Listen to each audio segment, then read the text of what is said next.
میرا نام عامر وسیم ہے, I am the bureau chief daily Dawn Islamabad ہے. یہاں پہ کچھ سوالات آپ سے اسلام کے حوالے سے ہو رہے ہیں, اس پہ آپ کے ہم نے کافی لیکچر سنے ہوئے ہیں. میں آپ کے وزٹ کے حوالے سے کچھ سوال پوچھنا چاہ رہا ہوں کہ آپ اتنے دن سے پاکستان میں آپ کا قیام تھا, تو میں آپ سے صرف یہ پوچھنا چاہوں گا کہ آپ کا موسٹ انجوائیبل مومنٹ کیا تھا اس وزٹ کے دوران, اور موسٹ ریگریٹیبل مومنٹ کون سا تھا during your stay in Pakistan? بھائی صاحب نے پوچھے میرا موسٹ انجوائیبل مومنٹ کیا تھا. اکثر جب میں ٹور کرتا ہوں میرا سب سے بہترین انجوائیبل مومنٹ ہوتا ہے جب میں تقریر کر رہا ہوں, اور تقریر سے زیادہ انجوائمنٹ ہوتا ہے سوال جواب کا. لیکن پاکستان کے دور میں یہ میرا سب سے انجوائیبل تھا. سب سے انجوائیبل نہیں تھا, سب سے انجوائیبل تھا جب میں اسلامک ادارے کو وزٹ کر رہا تھا, اور جو محبت میں نے دیکھا ان کے دل میں, وہ سب سے زیادہ انجوائیبل تھا, سب سے زیادہ. اور کئی ادارے گیا میں,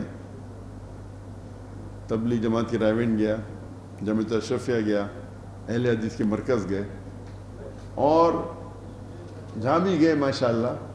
اور جہاں نہ جا سکے وہ مدیر میرے ہوٹل میں ہے. مجھے شرمندگی محسوس ہو رہی تھی کہ اتنے بڑے علماء اگر مجھے ملنے آ رہے جو صحیح نے مجھے جانا چاہیے, لیکن حالات ایسے تھے کہ مجھے جانے کی اجازت نہیں تھی. تو جب میں نہیں جا سکا, وہ مجھے ملنے آئے, تو مجھے کافی شرمندگی محسوس ہوئی. اور وہ سب سے زیادہ خوشی کا موقع تھا کہ ہم دیکھ رہے تھے کہ سب مسلمان دیگر مسالک ماشاءاللہ کہ ایک ساتھ ہے. یہ سب سے زیادہ تھا. آپ بولیں گے سب سے ریگریٹیبل مومنٹ, یہ تو سوچنے پڑے گا کہ ریگریٹیبل مومنٹ یا سب سے کم خوشی والا مومنٹ. ریگریٹیبل تو کچھ مجھے یہاں ایسا محسوس نہیں. ایک ریگریٹیبل مومنٹ ہے کہ یہ میرا ٹور ختم ہو رہا ہے, یہ آج کا سب سے ریگریٹیبل مومنٹ ہے. کہ میں سوچا 4 ہفتے اتنا بہت ٹائم, ابھی سوچا کہ 4 مہینے 1 سال بھی ہوا تو کم ہوتے تھے. تو یہ ریگریٹیبل مومنٹ ہے کہ مجھے پاکستان چھوڑ کے جانے پڑے گا چند گھنٹوں میں. ڈاکٹر صاحب بہت شکریہ. سالے گوگل ایکسپریس ٹی وی کو ریپرزینٹ کرتا ہوں. ماشاءاللہ کا جو جنہوں نے پروگرام آرگنائز کیا ہے ان کا بھی شکریہ کہ جنہوں نے آپ کے ساتھ بیٹھنا. آپ کا سوال ہمیں جو ہے وہ اب آپ ہی سے پوچھیں گے سوال ذرا.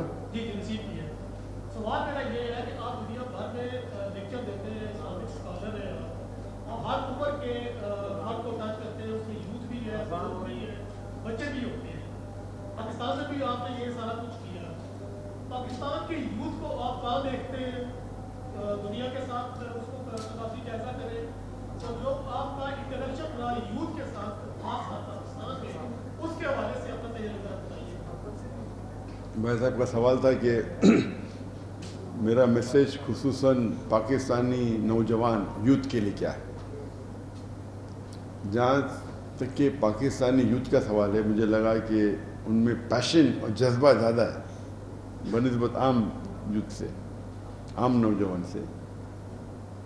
اور جب پیشن اور جذبہ زیادہ ہے, پازیٹیو بھی ہو سکتا ہے, نیگیٹو بھی ہو سکتا ہے. اس کے فائدے بھی ہو سکتے ہیں, نقصان دہ بھی ہو سکتے ہیں. تو ہمیں اس جذبے کو کس طریقے سے چینلائز کرنا چاہیے امپورٹنٹ ہے. جو لوگ فساد چاہتے ہیں وہ یہ اس جذبے کو غلط طریقے سے چینلائز کرتے, غلط حوالہ دیتے, غلط لاجک دیتے اور بھڑکاتے. ہمیں کیا کرنا چاہیے, ان نوجوانوں کو صحیح طریقے سے, صحیح دشا میں, صحیح راہ میں چینلائز کرنا چاہیے. اور سب سے بہترین کتاب تو قرآن مجید ہے. اگر ہم پاکستان کے نوجوانوں کو قرآن سے جڑ جائیں گے اور قرآن کو اپنا ہدایت کی کتاب یا ڈیلی گائیڈ سمجھے. ہم مسلمان اکثر قرآن کی اتنی عزت کرتے ہیں کہ اس کو کپڑے میں باندھ کے اوپر رکھتے, کیا پڑھنے کا بھی کپڑا کھولنا پڑے گا, پڑھنے پڑے گا, آدھا گھنٹہ لگے گا. تو قرآن ایک ہدایت کی کتاب ہے. اس کو اگر روز ہم پڑھیں, سمجھ کے پڑھیں, اس پہ عمل کریں, تو اور جتنے بھی جذبے ہیں اگر آپ قرآن پڑھیں گے تو کئی وے سے اس کو چینلائز کر سکیں.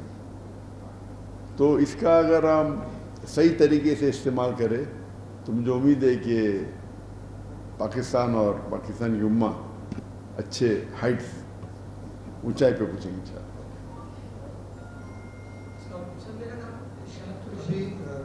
صرف 3 کوشچن ہو لیں گے. بفور GNN ہے اور یار بھائی ڈاکٹر صاحب کا ٹائم چند ہی گھنٹے میں فائل. جی میرا نام ارشاد قریشی ہے 24 نیوز سے. ڈاکٹر صاحب سے پوچھنا چاہوں گا کہ سود جو ہے وہ اسلام میں ناجائز ہے, اللہ سے جنگ. سننے میں واپس سے پوچھیں گے سود جو ہے اللہ سے جنگ کہا گیا ہے, لیکن بدقسمتی سے ہمارے ملک اور بہت سے اور اسلامی ممالک کا نظام جو ہے وہ سود پہ چل رہا ہے. کیا آپ نے جو ہمارے حکمرانوں سے بھی آپ کی جو ہے ملاقاتیں ہوئی, اس حوالے سے کوئی بات ہوئی کہ کہا یہ جاتا ہے کہ جب تک سود کا نظام ختم نہیں ہوگا ملک ترقی نہیں کرے گا. ایک چیز. دوسرا سر ایک سوال بھائی صاحب نے پوچھا کہ سود کافی عام ہے پاکستان میں. سود پوری دنیا میں عام ہے, صرف پاکستان میں نہیں. لیکن پاکستان میں عام نہیں ہونا چاہیے کیونکہ یہ پاکستان ہے, پاک جگہ ہے.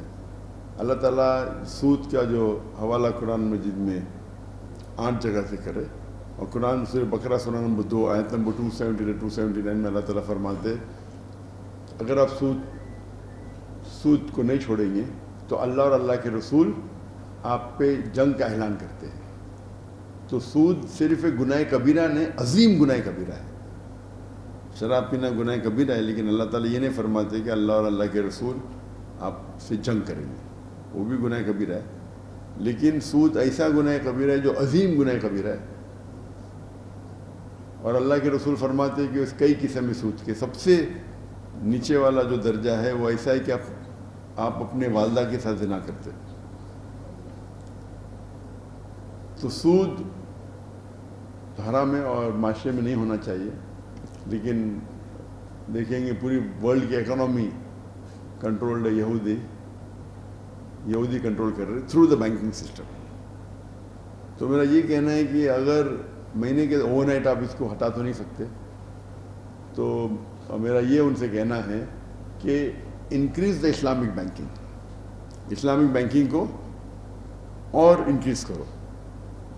اور مجھے کس نے کہا کہ یہاں تقریباً پاکستان میں 20 یا 25% اسلامک بینکنگ ہے.